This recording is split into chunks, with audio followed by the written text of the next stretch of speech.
My friend, you have met a terrible, terrible demise.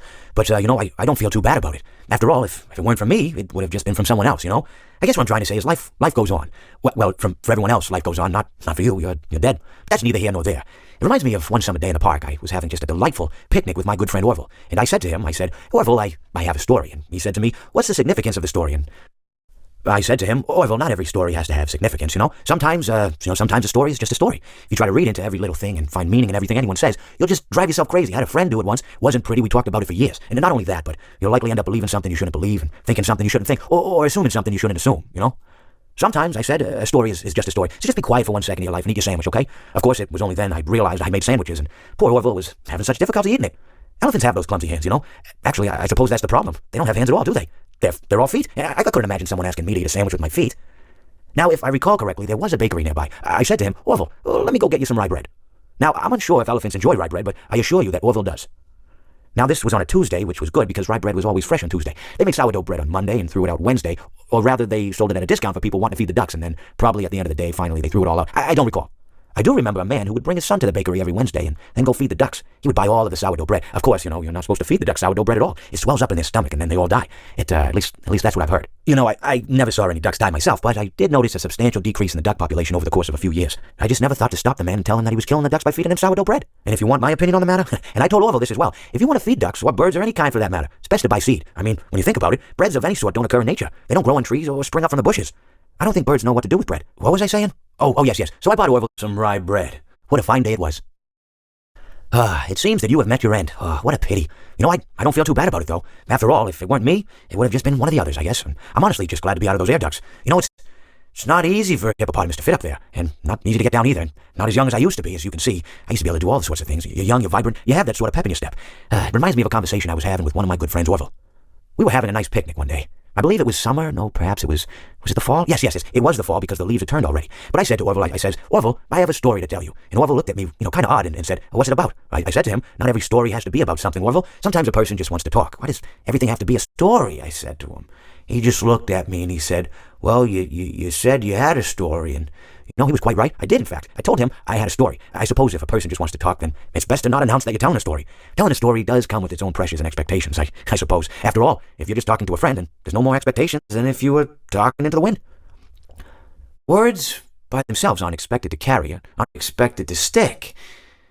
But if you announce you're telling a story, well, then there better be a point to it all, No one wants to sit and listen to someone ramble on and on and on with absolutely no end in sight.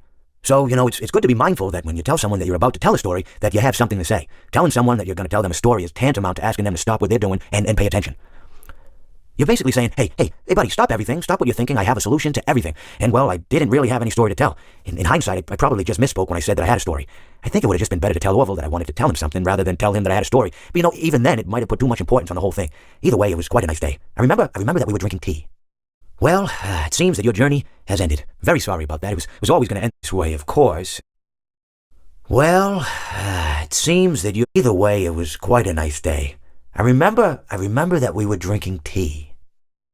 Well, it seems that your journey has ended. Very sorry about that. It was always going to end this way, of course.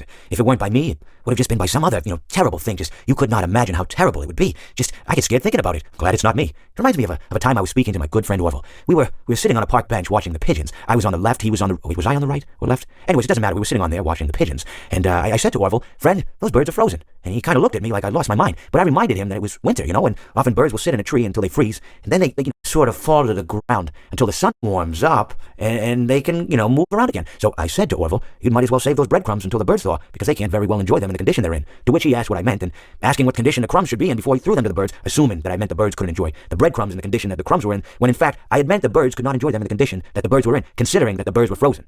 So he took a moment and then threw his last handful onto the ground. I said to him, Orville, why did you throw the breadcrumbs to the birds when I just told you they're frozen? To which he responded, the breadcrumbs are not frozen. Again, misunderstanding my words. I didn't mean to say that the breadcrumbs were frozen when I said I told you they're frozen. I'd been referring to the birds. In hindsight, what I should have said was, and this would make perfect sense, why did you throw the breadcrumbs to the birds when the birds are frozen? He misunderstood upon my correction, stating that he didn't know what else to do with the breadcrumbs, and that perhaps, when the birds thawed, they'd still be able to eat the crumbs. So I said to Orville, and this is what I said to him, I said, Orville, the birds may be dead. It seems that you have met a horrible demise, my friend. But, these things happen in life. Life goes on. Not for you, obviously. You're dead. But it reminds me of a time I was having a conversation with my friend Orville. We were, where were we? I think we were by the the river. We were sitting by the river and watching the fish leap over the falls. And I said to Orville, sometimes I feel like a fish leaping over and over again, always trying to get somewhere, though I don't know where, only to find myself in the jaws of a beast.